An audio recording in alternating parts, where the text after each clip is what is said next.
जेनिता जे बहादुर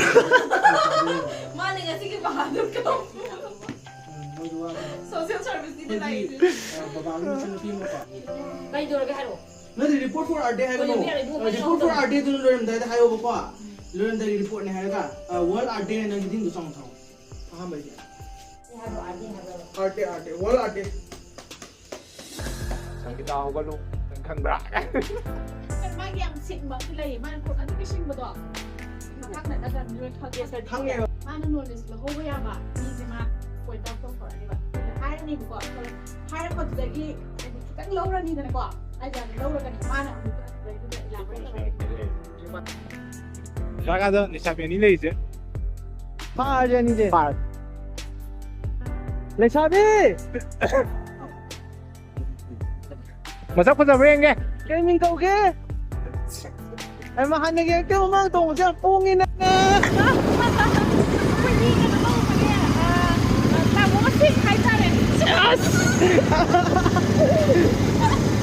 tu trong ngày nó điêu tần liệu Rồi rồi. Biết đắt kìa. ôi gì nó cái nó được chưa thôi à tôi nói chỉ cần làm hai ok mà nó thấu đi của tôi ra trên lại đâu hay đi lại mà cái đi mai đâu em bên này cả tha cái này hàng cái này tha là cái nó thế nào cái này gì vậy hả ra đi lúc ăn gì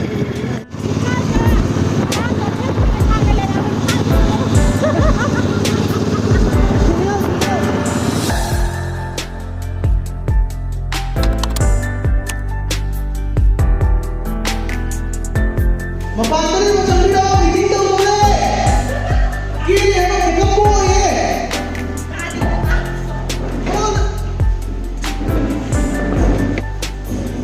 Huwag mo na, Kilo!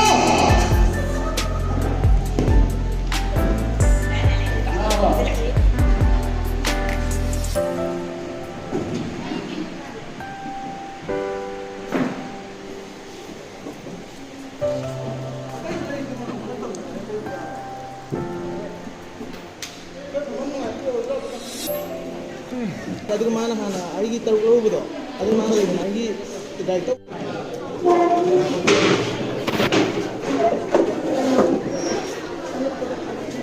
Kenapa sih tanya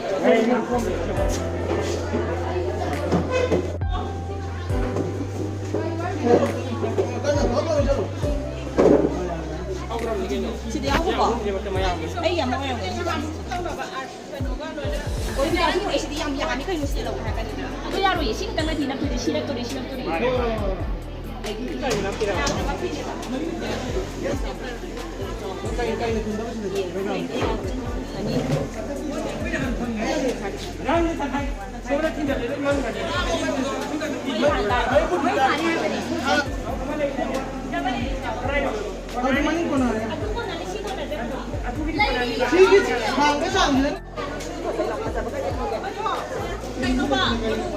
Mi pingi tu di. Aku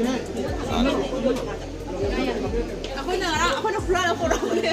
Bayang tak lagi dah ye.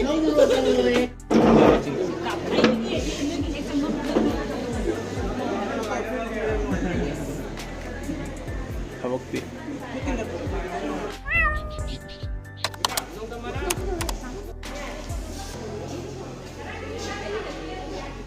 Station cut out होगा हाँ आई this ले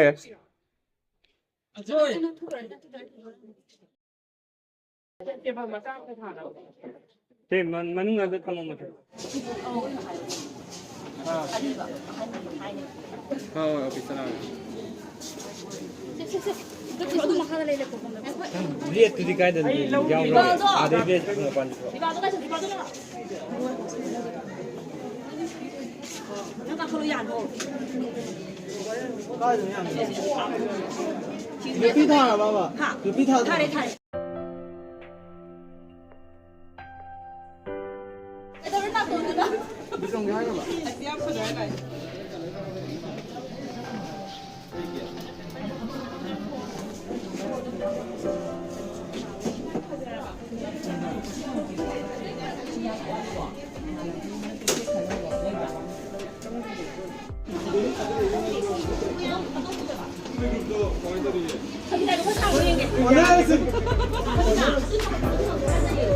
역설로 그 왜 굶먹게 가야 돼? 아버지 판다. 구우면 꽃 한번 먹고. 아직 나한테 티팅이 안 들어. 알아봐, 너 너무 싫어. không biết đâu hãy rồi cái này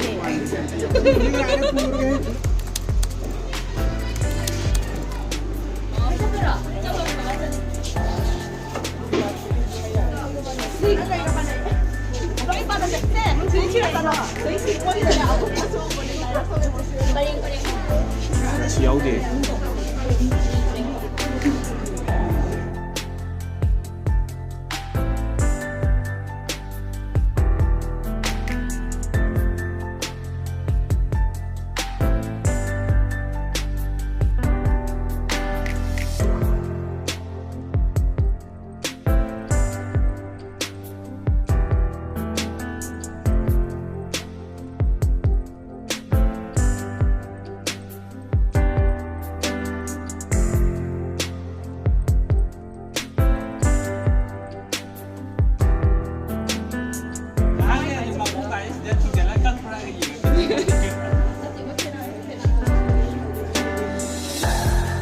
ai cái nhau gì dạ 쉬운 거지 내 가자.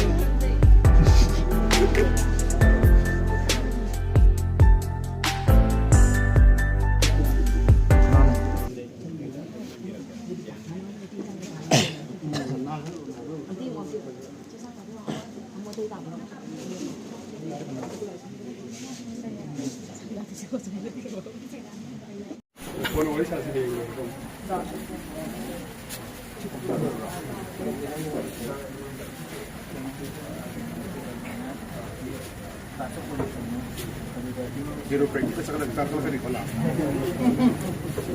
Hindu era. Hindu sí que era. Bueno, son poco peada, one side. ¿Qué funciona verdad?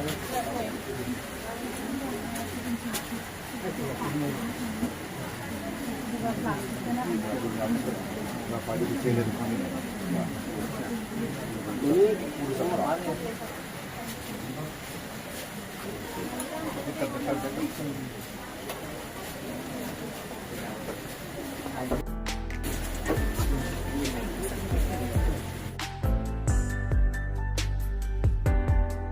Mấy giờ khởi cả lắm mà đi xăm nhìn nhau này. Bây giờ ôi nhà bông ꯁꯨꯃꯥꯏꯅ ꯌꯦꯛꯄ ꯍꯩꯔꯝꯕ ꯑꯣꯏꯇꯥꯔꯗꯤ ꯑꯩꯒꯤ ꯀꯩꯅꯣꯁꯤꯁꯨꯀꯣ ꯎꯆꯦꯛ ꯑꯣꯟꯊꯣꯛꯑꯒꯅꯦ ꯎꯆꯦꯛꯁꯦ ꯈ꯭ꯋꯥꯏ ꯌꯦꯡꯅꯤꯡꯉꯝꯕ sini ꯌꯦꯛꯄ ꯈꯣꯠꯄ ꯁꯥꯕ ꯈꯣꯠꯄ ꯑꯉꯥꯡꯅꯇꯝꯃꯨ ꯍꯥꯏꯁꯦ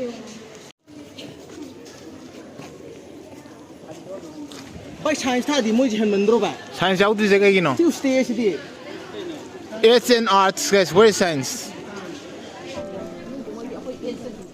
라시 야우드래.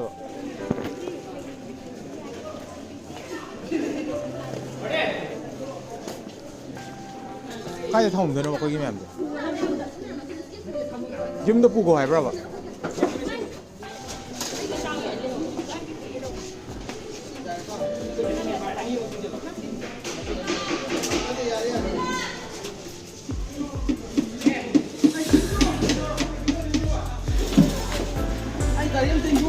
ai này nè, tôi nói là không có gì họ thấy. Chị rồi